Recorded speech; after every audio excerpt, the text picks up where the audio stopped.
Hello everyone, Noctem0 here, and today I bring you yet another segment of honest reviews, this time on the Netflix series Stranger Things. I actually just got done watching that today with my father. It was pretty awesome. Here's what I think. Okay, first off, I want to talk about how the show brings a lot of nostalgia. I really do like this show. I think it finished pretty strong. I will say, though, at the start, it was slow as hell. I actually was kind of bored when I first started it out. But seeing all the nostalgic references and stuff, it really got me hooked in. I mean, I was born in 1987, so I don't know too much of the 80s culture because I didn't live it like my father and most people I know. But I mean, I was into it. I mean, I loved E.T. and all that stuff, and actually got a good feeling, like vibe, like the Goonies and stuff, with the way the kids reacted in this show.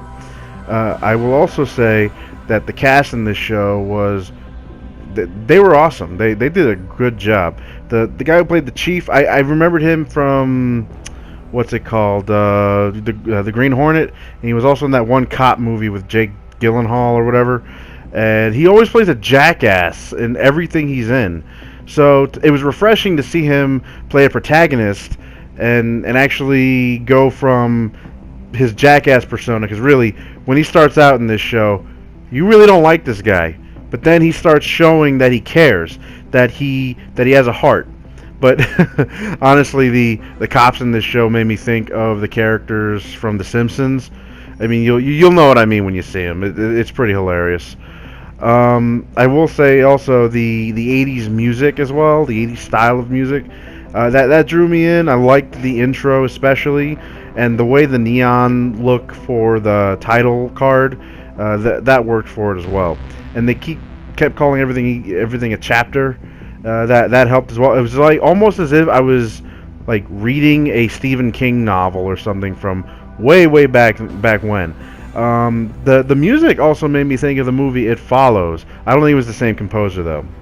Another thing that I want to throw out there is that I had no idea it was Winona Ryder for a good portion of the first episode until I really started to pay attention.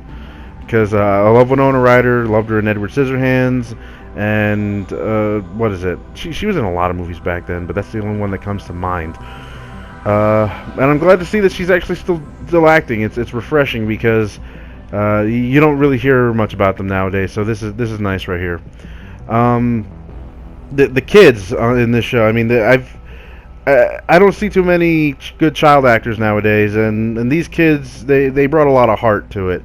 It actually also made me think of the movie Monster Squad, because I grew up watching Monster Squad, and the whole thing about the kids trying to stop the monster or whatever, it made me think of Monster Squad in a lot of ways. And again, they had a lot of other movies they were referencing.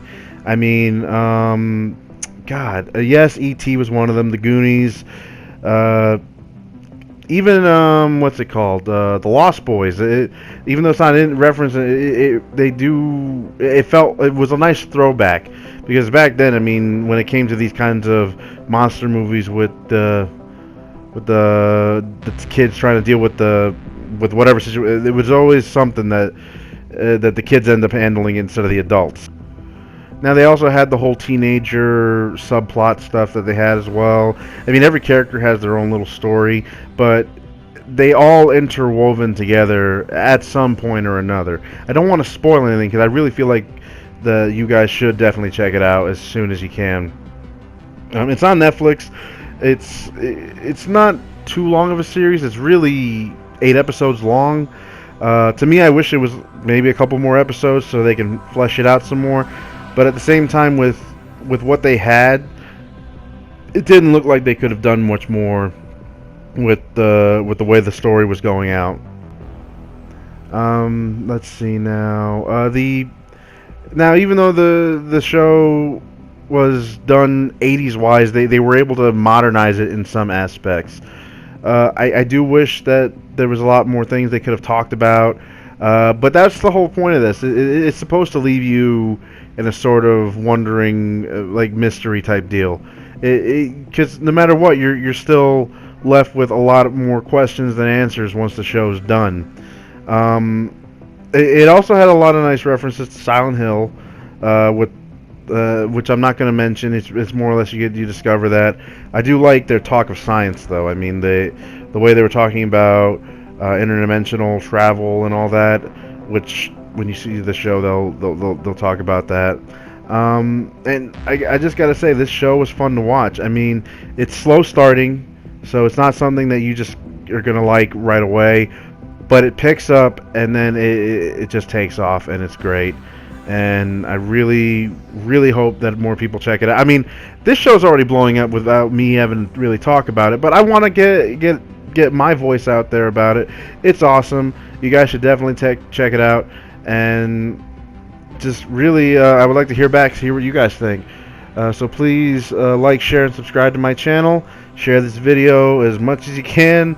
And also, please check out my fan theories as well with the Joker is Rorschach, the 3 Jokers theory that I have. I got a bunch of cool stuff out there. And also check out my other segment, Game Gems. You guys take care.